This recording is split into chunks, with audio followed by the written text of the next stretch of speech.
ब्रह्मानंदं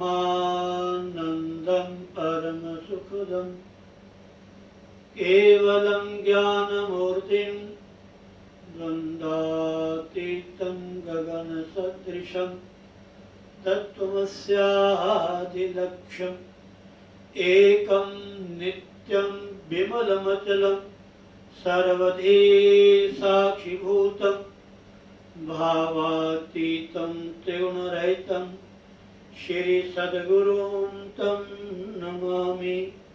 श्री सद्गुरुं तं नमामि। श्री सद्गुरुं तं नमामि।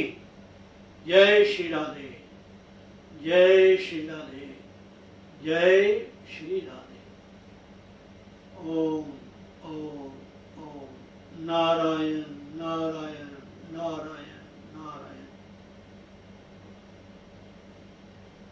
बहुत ही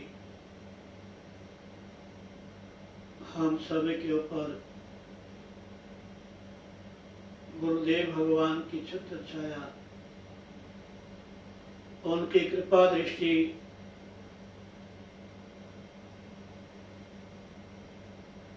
उनकी स्नेह भरी गोद में बैठ करके जिस दिव्य स्थल में हमारे गुरुदेव जी के चरण विद्यमान रहे, ऐसे निर्मल तीर्थ स्वरूप गुरु चरणों ने जहाँ विचरण किया हो और जिस दिव्य धरती के ऊपर भूमि में हमारे गुरुदेव भगवान ने शयन किया हो, वहाँ बैठे हों, जिस स्थान का कण कण पवित्र हो चुका है या हो रहा है और होता रहेगा, ऐसी दिव्य तपस्थली श्री परमहंस संत आश्रम अमलो रोड, गौसू की खुई खन्ना। माता बहनों भाई बंधुओं, मैंने सुना है कि महाराज श्री खन्ना को सेंटर कहते थे। खन्ना को सेंटर कहते थे। ये उनके मुखारबिंद का वाक्य है। और खन्ना वाले वैसे भी धन्यवाद के पात्र हैं, सौभाग्यशाली हैं। हमारा शहर तो वैसे बहुत धार्मिक स्थल है। यहाँ हमारे शहर निवासी समर्थ पुरुष, धनाढ्य लोग, दानी सज्जन प्राय सत्कार्य, यज्ञ, याग इत्यादि यहाँ होते ही रहते हैं। ऐसे खन्ना शहर में हमारा गुरुदेव जी का स्थान, जिस दिव्य आश्रम से हमें नित्य प्रति सत्संग, कथा, हरि नाम संकीर्तन श्रवण करने का सौभाग्य प्राप्त होता है। ये बहुत ही उस परम पिता परमात्मा की अपार कृपा है। एक एक श्वास अमूल्य है हमारा, एक एक श्वास।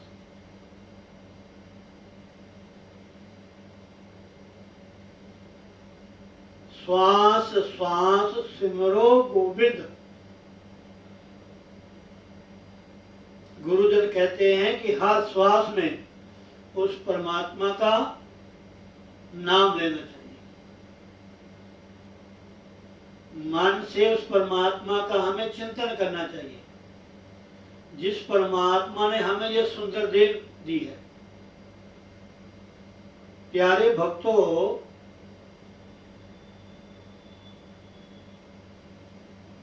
भजन तो जवानी में ही करना चाहिए। बालपन में तो पता नहीं चलता। कोई ही ऐसे अवतारी पुरुष होंगे, महात्मा जन, ध्रुव प्रहलाद जैसे, जो के बचपन से ही भगवान की भक्ति में लग गए, और बुढ़ापे में तो होना बहुत ही मुश्किल है हमारा। की करिए करतार बेच बुढ़ापे दे, की करिए करतार बेच बुढ़ापे दे, कोई न लेंदा सार बिच बुढ़ापे दे। सत्य बात है।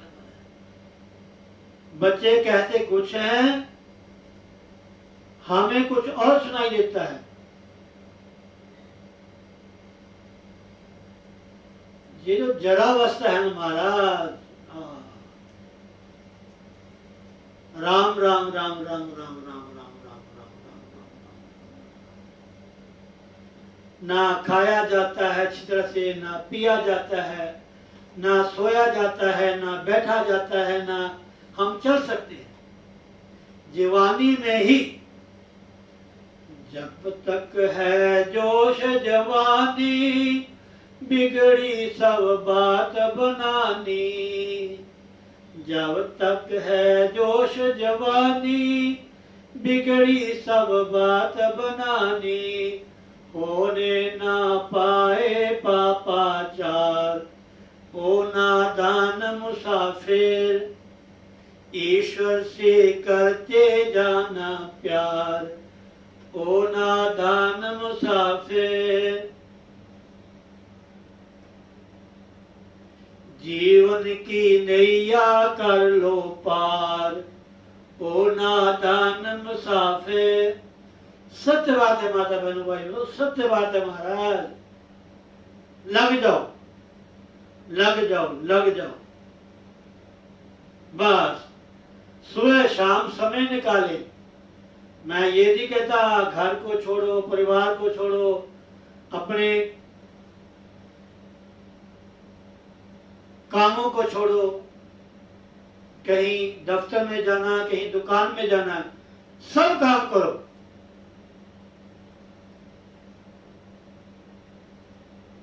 भाई जैसे आपको भूख लगती है, जब अन्न ग्रहण करोगे तो भूख तृप्त नहीं होगी। प्यास लगती है तो बिना पानी पिए प्यास बुझेगी नहीं। आप सारा दिन थक गए हैं या घूमते घूमते यात्रा करते आपको थकावट महसूस हो रही है, तो विश्राम तो करना ही पड़ेगा ना भैया। ये जीवन भी यात्रा है।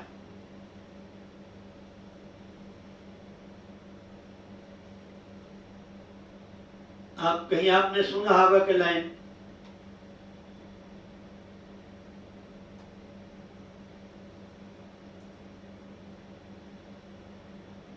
मेरी याद आई थी, एकदम भूल गई। ये जीवन यात्रा है, ये चलती रहेगी। हम पथिक हैं, बटोही हैं,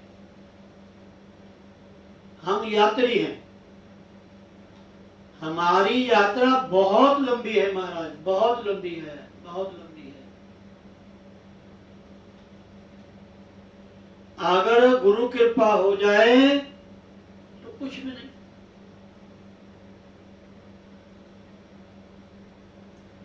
हृदय राखी कौशलपुर राजा,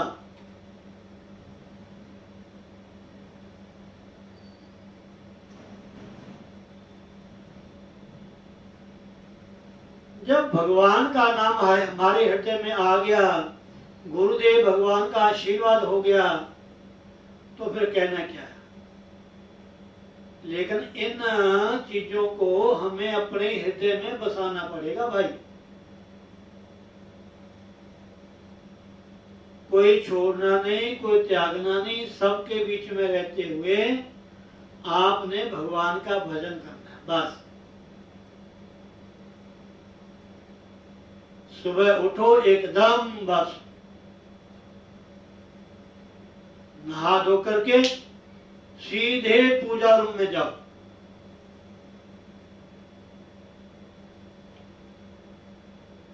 उठ बैठे गुरु, सोए जागे गुरु, गुरु जपना, दुनिया तंदे न कर कर थकना। याद रखा करो महाराज आप लोग, क्या सुनाया, क्या भजन था महाराज, नोट करने वाली बातें हैं। उठ बैठे गुरु, सोए जागे गुरु, गुरु जपना, दुनिया तंदे ना कर कर थकना।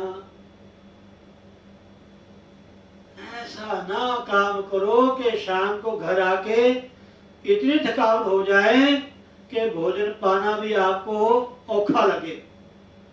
नाम जपना, भजन करना तो अलग चीज है।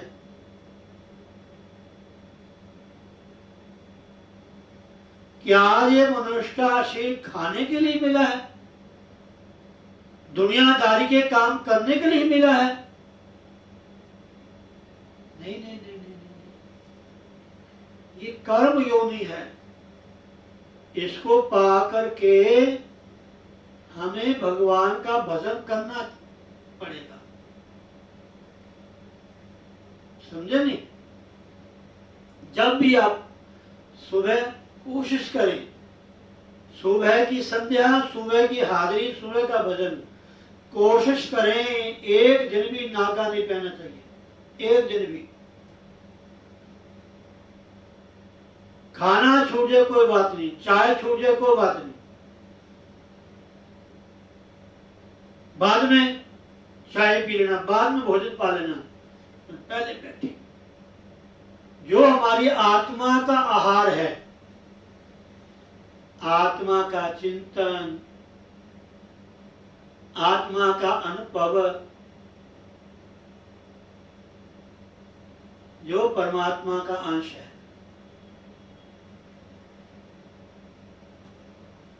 जो परमात्मा हमें कभी भी ना भूलता है, ना कभी हमारा साथ छोड़ता है,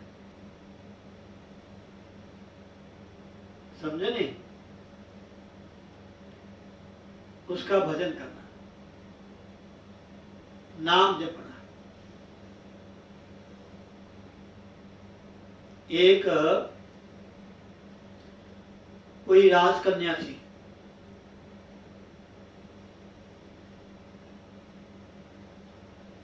उसका जो पिछला जन्म था वो पिछले जन्म में पक्षिणी थी, मादा पक्षी। एक नर पक्षी होते हैं ना, एक मादा पक्षी होते हैं, नारी। वो पक्षिणी जंगल में, एक मंदिर था भगवान शिव जी का। अभी 2 दिन के बाद सावन का महीना आ रहा है ना, पूरा सावन का महीना भगवान शिव की आराधना।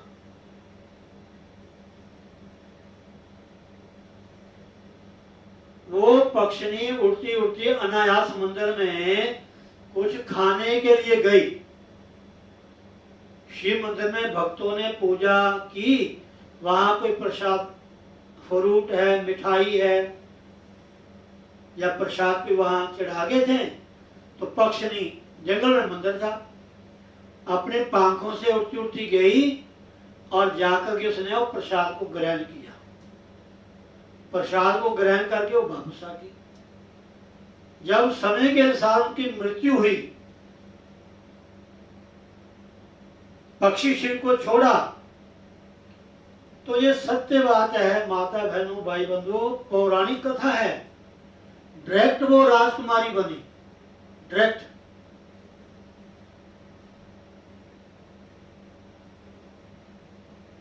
ये जो राजा बलि, इसकी भी कथा आती है। पिछले जन्म में जुआरी था, जो जुआरी जुआरी जुआ खेलने वाला।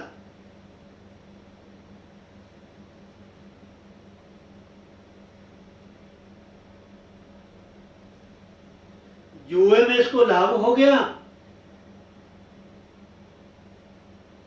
और इसने बढ़िया हार ले लिया, बड़े फूल ले लिए, बड़ी मिठाई ले ली, बढ़िया सुगंधित पदार्थ ले लिया, जिससे इसको प्यार था जुआरी को।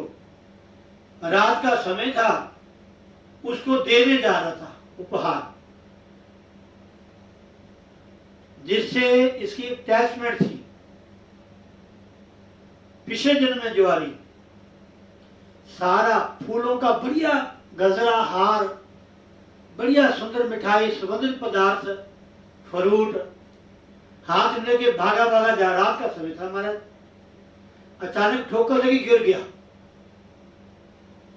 और जंगल का रास्ता था, गिरा भी वहां जहां शिवलिंग था। गिरा कहां वो जुआरी, जा कहां रहा था। अनायास ठोकर लगी और शिवलिंग के ऊपर ठह गिर गया। सारा ही सामान शिवलिंग के ऊपर चढ़ गया, आप भी गिर गया ऐसे। और जयराम जी की मर गए बेचारे।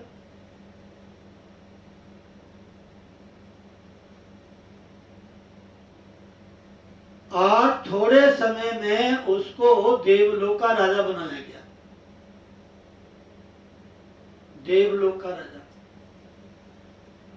और वहां भी उसने जाकर के दान किया महाराज, ऐसी कथा आती है। अगर धन है आपके पास, साधन है आपके पास, उसका सदुपयोग कीजिए, अच्छे कार्य में लगाएं, सत्यों की सेवा करें,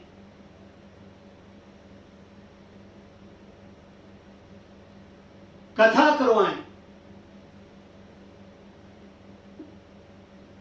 अब लोगों में ये धारणा ज्यादा पता नहीं क्यों बैठ गई है जी, वहां दान करना चाहिए, वहां दान करना चाहिए, स्कूलों में दान करो, अस्पतालों में दान करो, किसी को ये करो, ये खिलाओ, वो खिलाओ। लेकिन कहीं कथा, सत्संग, कीर्तन, अच्छे कार्य में कहो तो वहां संकोच करते हैं, नहीं हम तो वहां की संस्था जुड़े, हम क्लब के साथ जुड़े हैं, हम वहां जुड़े हैं, हम वहां दान करते, हम वहां दान करते। अरे ये कथा, ये सत्संग, ये धर्म कार्य, ये यज्ञ, जिससे प्रदूषण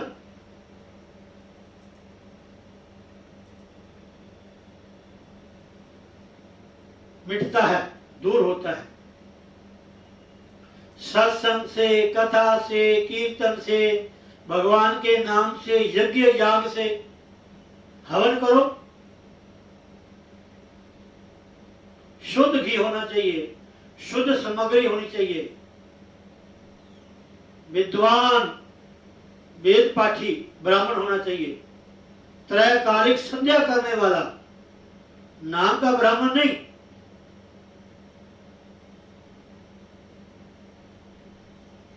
देखो, तो इसलिए महाराज अच्छे कर्म का, ये जो हमें मनुष्य का चोला मिला है, हमारा अच्छे घर में जन्म है, जिस परिवार में हम रहते हैं वो सत्संगी हैं, वैष्णव हैं, गंदी वस्तु ना लेते ना खाते हैं, पुण्य कर्म है ऐसे परिवार में जन्म लेना महाराज। यहां में सत्संग का लाभ होता है। तो वो जुआरी स्वर्ग में गया, वहां उसने दान किया, फिर राजा बलि बना वो, फिर उसने दान किया बावन भगवान को, फिर वो पताल का उसको राज मिला, उसके बाद उसको उपेंद्र की पदवी मिली। भागवत में कथा आती है, स्वयं भगवान उनके महलों में पहरेदार बन के रहते थे। देखो, अनायास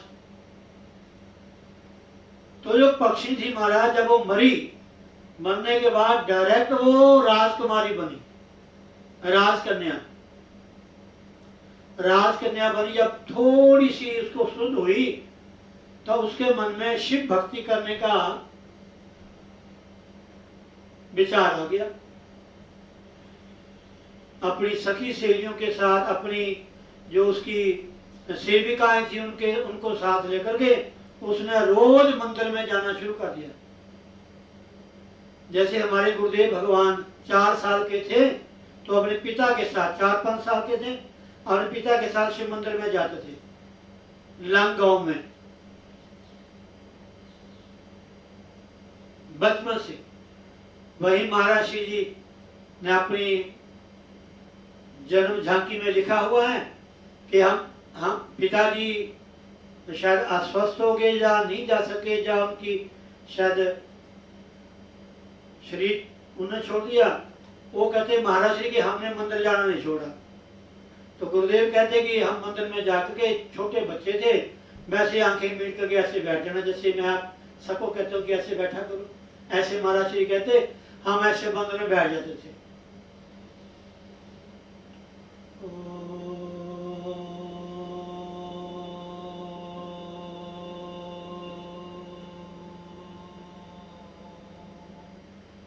बच्चे थे, ऐसी आंखें मिट के शिवलिंग के सामने बैठ गए। एकदम बैठे बैठे ध्यान में पर्दा गिर गया, सामने पर्दा, फिर पर्दा उठा तो वहां कुर्सियां लगी हुई थी। भगवान विष्णु नारायण,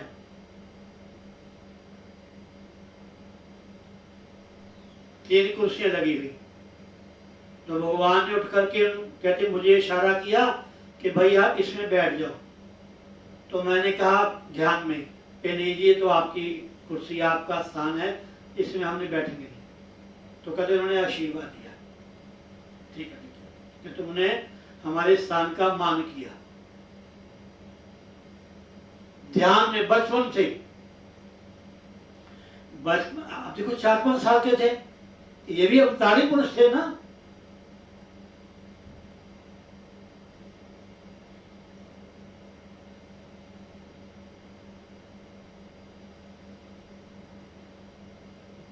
ये पुण्य कर्म का फल है।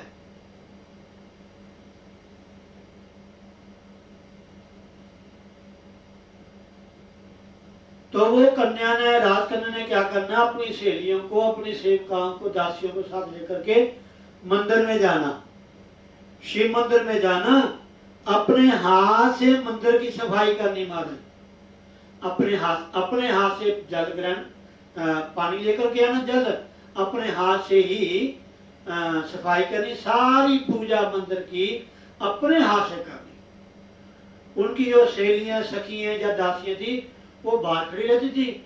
वो जो राजकन्या थी अपने हाथ से सारा कुछ करती थी, मंदिर की सफाई करनी, पूजा मारना, झाड़ू लगाना, पूजा करनी, भगवान की, शिव की आरती करनी। जो उस मंदिर में महात्मा संत रहते थे उन्होंने देखा कि ये अच्छे घर की कन्या है, अच्छे घर की लड़की है, इसके साथ नौकरानी है, सेविकाएं, दास दासी आई हुई है, उनसे ये काम क्यों नहीं करवाती, अपने आप सब करती है।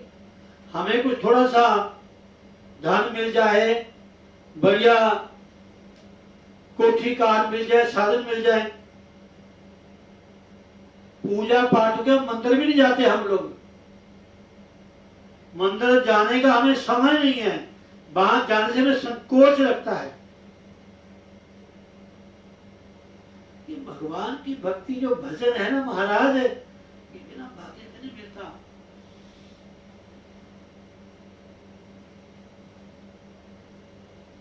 तो महात्मा ने कहा उस कन्या से कि बेटा, ये जो लगती तो तू मुझे बड़े अच्छे घर की कन्या है, लड़की, तेरे साथ दास दासी नौकरानियां हैं, इनसे भी थोड़ा काम करवाओ। उस लड़की ने कहा स्वामी जी, जो भगवान शिव की भक्ति है ये बड़ी भाग्य से मिलती है, ऐसा कहा उस बच्चे ने। कई बच्चे ऐसे होते हैं हमारे, ऐसी बात करते हैं, हम लोग भी सुन के हैरान रह जाते हैं। हमें भी अच्छी अच्छी बातें सुनाते हैं, जो सुन के हमें भी अचंभा हो जाता है। छोटी अवस्था में इतने अच्छे विचार, इनके संस्कार होते हैं अच्छे। तो जब लड़की ने कहा स्वामी जी भगवान शिव की भक्ति बड़े भाग्य से मिलती है, तो महात्मा ने कहा कमाल की बात है, छोटी बेटियां ऐसी बात करती है। महात्मा ने ध्यान लगाया,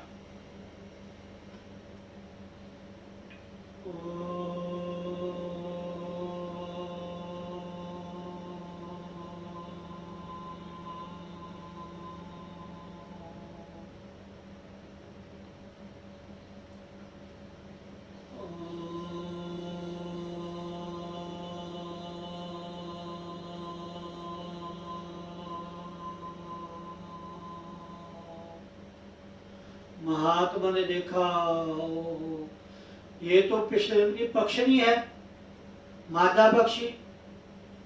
ये अपने पंखों से उड़ के आई, उड़ के आकर उसने भगवान का नैवेद्य शिव का प्रसाद ग्रहण किया।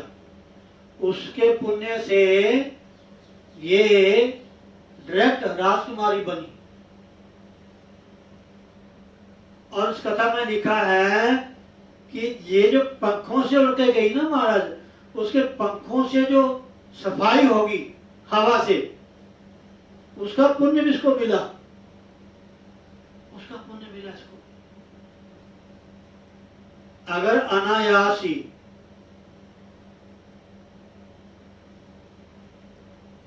भगवान की हम भक्ति करते हैं, हमारे से हो जाती है, बहाने से हम भगवान का नाम लेते हैं, उससे भी हमारा कल्याण ही होता है। इसलिए माता बहनों, जो भी हमें मिला है अपने जीवन में, ये हमारे किसी न किसी जन्म के पुण्य कर्म का फल है। गति की रति मति भूति भलाई, जब जही जतन जहां जही पाई, सो जानव सतसंग प्रभाव, लोकहु वेद न आन अपाओ। गति, अच्छी गति, कीर्ति मैंने जश, भलाई मैंने अच्छाई, मति मैंने बुद्धि, भूति मैंने संपत्ति। ये 5 चीजें अगर आपको आपके जीवन में मिली हैं, तो समझो कि आपने किसी जन्म में आपने अच्छा कार्य किया है। 1-2 मित्र थे महाराज, उनका बड़ा प्यार था, इकट्ठे जाना, इकट्ठे रहना, इकट्ठे घूमना, लेकिन थोड़ा विचारों में अंतर था।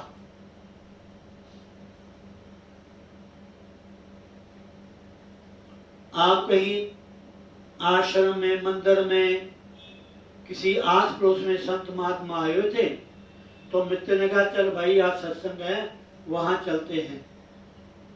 गौसुरी खुई में संत महात्मा रहते हैं, वहां रोज कथा सत्संग होती है, चलो बैठ के सुनते हैं। जो इन चीजों को नहीं मानता था, उसने कहा छोड़ो बोले तुम जा। और जो नास्तिक था वो अपना कहीं और ऐशोराम में चला गया, गाने बजाने में। तो जब सत्संग पूरा हुआ, जो सत्संग सुनने जाता था नित्य प्रति अच्छे कार्य करता था, जीवन में कोई उसने पाप नहीं किया था, बड़ा मीठा बोलता था, घर में भी परिवार में भी भगवान का भजन करता था। जब आश्रम से बाहर निकला, रास्ते में ठोकर लगी, बहुत बड़ी चोट लगी उसके। अब जो दूसरा नास्तिक था, जब वो वहां से निकला, उसको मिला धन का घड़ा, अशर्फियों का। जिसको धन मिला वो कहता कर लिया सत्संग, कर लिया भजन, बड़ा कहता देख धक्के मिलते हैं भगवान का नाम लेने वाले को, देख मैं कितना ऐश करता हूं। और तू सत्संग से बाहर निकला, तेरे को धक्के मिले, ठोकर मिली, चोट लगी, अब बैठ पकड़ा अपने टांग को, पैर को, और मैं अपना ऐश करूंगा, देख मुझे धन का घड़ा मिला है। अब थोड़ा दुख तो लगता ही है ना। उसके मन में विचार आया कि मैंने अपने जीवन में कोई पाप नहीं किया, सत्संग करता हूँ, कथा में जाता हूँ, कीर्तन करता हूँ, अच्छे कार्य करता हूँ, लेकिन मुझे दिन पर दिन दुख ही दुख मिलते हैं, कष्ट मिलता है। देखो ये मेरा साथी है, खूब पैसे उड़ाता है, खूब एंजॉय करता है। तो वो किसी महात्मा के पास गए, तो उसने पूछा कि महाराज कृपा करके मेरे मन में शंका है कि हम दोनों मित्र इकट्ठे रहते, इकट्ठे आते जाते, जहाँ कहीं भी है, लेकिन उनका विचार और मेरा विचार और, पर मुझे दुख पे दुख मिलते हैं। आज मैं सत्संग से निकला, मुझे ठोकर लगी, चोट लगी। वो जो मेरा साथी मित्र था वो कहीं खाने पीने वाली जगह से निकला, उसको धन का घड़ा मिला। जो भगवान को नहीं मानता वो खूब ऐश करता है, जो भगवान को मानता है वो दुख उठाता है। ये क्या कारण प्रभु जी? तो संतों ने कहा कि बेटा तूने पिछले जन्म में बहुत पाप किए थे, बहुत पाप किए थे, लेकिन तू इस जन्म में जब से होश संभाली है तो अच्छे काम में लगा हुआ है, सत्संग करता है, कीर्तन करता है, भगवान का भजन करता है, इसलिए तेरे पिछले जन्मों के सारे पाप कट गए। एक थोड़ी ठोकर रह गई थी, एक ठोकर। ये समय जो था तेरे लिए बहुत ही दुखदाई था, लेकिन आपके भजन ने, आपकी तपस्या ने, आपके सत्संग ने वो सब काट दिए। जो आपको बहुत ही कष्ट मिलना था आपको, वो केवल ठोकर में ही पूरा हो गया। अब तुम्हारे जीवन में कोई कष्ट नहीं, आपके जीवन में आनंद ही आनंद रहेगा। कहते वो जो घड़ा मिल गया,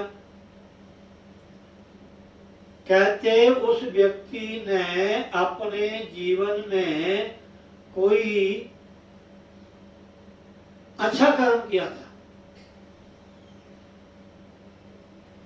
उसके फल से उसको धन मिल रहा था, सब साधन थे उसके, लेकिन उसने इस जीवन को पा करके कोई भी अच्छा कार्य नहीं किया। सारा जीवन भोग भोगते रहा, खाना पीना, मस्त रहना, मौज मस्ती करना। उसने बहुत ज्यादा पुण्य किया था, बहुत अच्छे कर्म किए थे, लेकिन इस जीवन में उसने कोई अच्छा कर्म नहीं किया। जहां उसको घड़ा मिला अशरफियों का धन का, जिस समय, इस समय उसने एक चक्रवर्ती राजा बनना था, बादशाह बनना था, लेकिन उसके मारे कर्मों ने उसके सारे पुण्य को खत्म कर दिया। सिर्फ धन का घड़ा मिला, उससे भी वो मारे कर्म करेगा और उसका ये भी जीवन नरक में होगा और अगला जीवन भी नरक में होगा। ये ऐसी बात है हमारे, ये कर्म का रहस्य है। इसलिए भगवान का भजन नहीं छोड़ना चाहिए, सत्संग नहीं छोड़ना चाहिए। वैसे तो भगवान के भक्त को कष्ट कोई नहीं होता, अगर कभी कभार कुछ हो भी जाए तो घबराना नहीं चाहिए, घबराना नहीं चाहिए। हमें भजन करना चाहिए जितना ज्यादा हो सके, समझे नहीं? इसलिए माता बहनों, भाई बंधुओं, ये मनुष्य का जीवन भगवान का भजन, भगवान की भक्ति के लिए मिला है। ना जाने कौन सा हमने अच्छा कर्म किया है,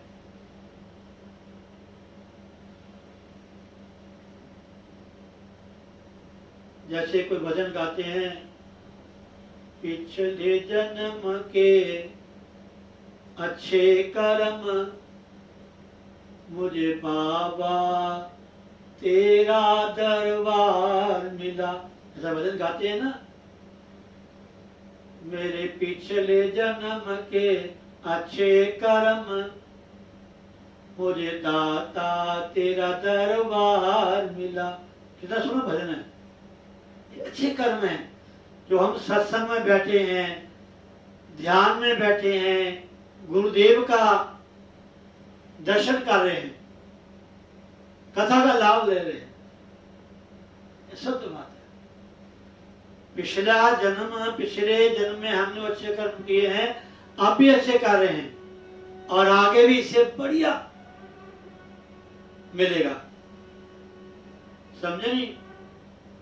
इसलिए लगे रहो, बस जितना ज्यादा हो सकता है लगे रहो, आपका कल्याण होगा। ठीक है। श्रीमन नारायण नारायण नारायण, श्रीमन नारायण नारायण नारायण, लक्ष्मी नारायण नारायण नारायण, लक्ष्मी नारायण नारायण नारायण, श्रीमन नारायण नारायण नारायण, सद्गुरु नारायण नारायण नारायण, सद्गुरु नारायण नारायण नारायण, भजमन नारायण नारायण नारायण, श्रीमन नारायण नारायण नारायण। बोलो सतगुरुदेव भगवान की जय। दो लाइनें भजन की, उसके बाद जय श्री राम।